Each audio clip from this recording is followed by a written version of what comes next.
langkah SM di Indonesia nggak akan mudah. Mereka harus menghadapi tantangan adopsi aplikasi di pasar yang sudah jenuh. Mereka juga harus bersaing merebut kepercayaan konsumen. Lalu, kenapa Sun SM memilih berekspansi ke Indonesia? Kemudian, apakah Sun SM akan mampu menggoyang Bluebird, Grab, dan juga Gojek? Ataukah mereka akan mengulang cerita lama dari taksi-taksi lain yang pada akhirnya harus menyerah? Yuk, kita cari tahu.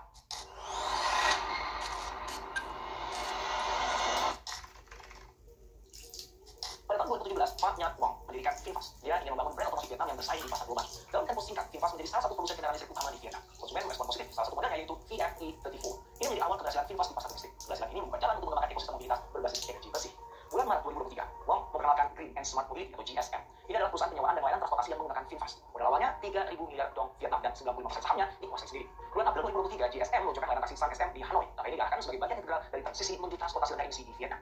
Dengan cepat dan sistematis, Sun SM berekspansi. Setelah Hanoi, mereka hadir di Ho Chi Minh City. Dalam waktu singkat, Sun SM beroperasi di 54 dari 63 provinsi dan kota di Vietnam. Lalu di bulan Oktober 2023, Sun SM ekspansi ke Vientiane, ibu kota Laos. Ini adalah awal ekspansi di internasionalnya. Pada 15 Desember 2024, Sun SM karena posisi ekonominya besar dan kebutuhan transportasi tinggi. Global CEO Green and Smart Mobility Tan Nguyen atau Steve menargetkan 1.000 unit taksi listrik beroperasi secara bertahap di tahun 2024. Jumlah ini direncanakan akan terus bertambah sampai 10.000 unit pada tahun berikutnya. Dan sampai di situ, Sun SM juga berencana memperluas layanannya ke Bali. Steve berpandangan Indonesia adalah negara dengan potensi ekonomi terbesar di Asia Tenggara. Pemerintahnya juga mendukung adopsi kendaraan listrik. Sementara itu, infrastruktur pendukungnya terus berkembang. Kombinasi faktor tersebut menjadikan Indonesia pasar yang ideal bagi Sun SM.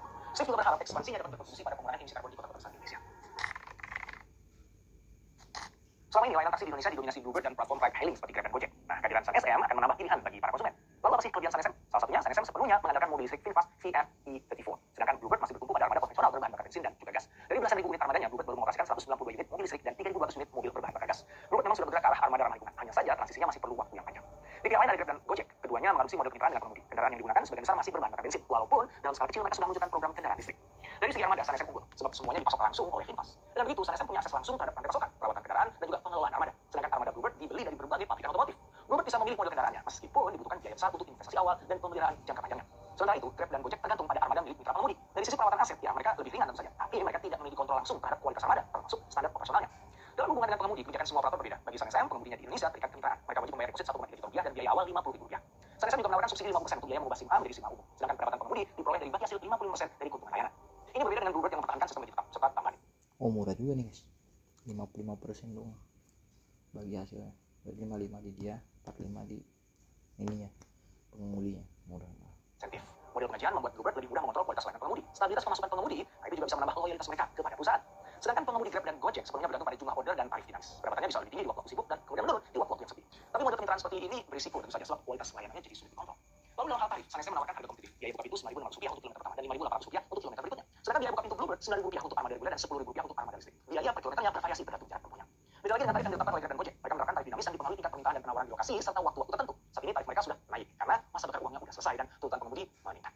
Ketiganya juga berbeda pada aspek aplikasi. Sun SM menawarkan pemesanan melalui aplikasi atau langsung menghentikan taksi di jalan. Bagi Sun SM, tantangannya adalah memperluas adopsi aplikasi. Model serupa diterapkan oleh Bluebird. Mereka menerapkan model pemesanan melalui aplikasi, call center, dan kemitraan dengan platform pihak ketiga seperti Gojek. Kerjasama ini dilakukan karena adopsi aplikasi Bluebird ternyata nggak sebanyak Grab dan Gojek. Sedangkan model pemesanan Grab dan Gojek sepenuhnya bergantung pada aplikasi digital. Di Indonesia, bisnis taksi merupakan ekosistem yang dinamis. Bisnis ini bertransformasi secara signifikan dalam 1 dekade terakhir. Awalnya, pasar ini didominasi pemain profesional seperti Bluebird. Perusahaan ini dikenal memiliki standar pelayanan yang konsisten dan juga infrastruktur operasional yang sangat mapan. Nah, hadirnya platform transformasi online seperti Gojek dan Grab langsung mengubah landscape bisnis taksi secara drastis. Model taksi berbasis aplikasi menawarkan kemudahan akses, tarif yang transparan, dan juga fleksibilitas bagi penggunanya. Kelebihan itu membuat Bluebird sempat goyah. Mereka akhirnya dipaksa untuk beradaptasi demi bisa mempertahankan dirinya. Dengan berbagai adaptasi, Bluebird bertahan. Mereka menunjukkan aplikasi sendiri untuk memudahkan pemesanan online. Mereka juga membangun kemitraan strategis dengan Gojek, lalu secara bertahap memperkenalkan armada kendaraan listrik. Bluebird juga mempertahankan keunggulannya, yaitu kualitas layanan dari para pengemudinya. Dalam kemudian muncul pemain baru seperti Maxim dan InDriver. Mereka hadir dengan strategi yang berbeda, tarifnya lebih rendah dan menawarkan sistem negosiasi penumpang langsung dengan pengemudinya. Nah, bagi konsumen yang sensitif harga, tawaran seperti itu jadi menarik ya. Tapi perlu diingat, ada harga, ada barang. Kemudian soal tarif mesti disandingkan dengan kualitas layanan dan standar keselamatan. Jadi, persaingan ketat merupakan keniscayaan, sebab bisnis taksi di Indonesia memang menggiurkan. Statistik mencatat bahwa pendapatan bisnis taksi di Indonesia diperkirakan mencapai 5,51 miliar US dollar, setara 83 triliun rupiah pada tahun 2022. Dan jumlah pengguna yang diperkirakan naik terus menjadi 40,12 juta orang pada tahun 2029. Angka-angka tersebut mencerminkan besarnya potensi pasar taksi di Indonesia, khususnya di kota-kota besar. Maka bagi siapapun yang akan masuk ke Indonesia, mereka perlu melakukan berbagai pendekatan, bukan hanya sekedar mengandalkan diferensiasi produknya. Dalam hal ini, Sun SM harus memastikan konsistensi layanan. Mereka juga harus membangun kepercayaan pelanggan dan juga mengatasi hambatan operasional. Pelanggan Indonesia bukan hanya sensitif terhadap harga, kepuasan pelayanan yang mereka rasakan juga menjadi referensi yang penting. Pelanggan Indonesia semakin selektif dan kritis. Mereka nggak hanya mencari tarif murah, tapi juga layanan yang andal, aman, dan nyaman. Dengan mengandalkan kualitas pelayanan, mungkin Bluebird akan mampu bertahan, juga dengan basis pelanggan loyal dan infrastruktur yang telah dibangun selama puluhan tahun. Sementara itu, Grab dan Gojek akan terus beradaptasi dengan teknologi dan integrasi lain.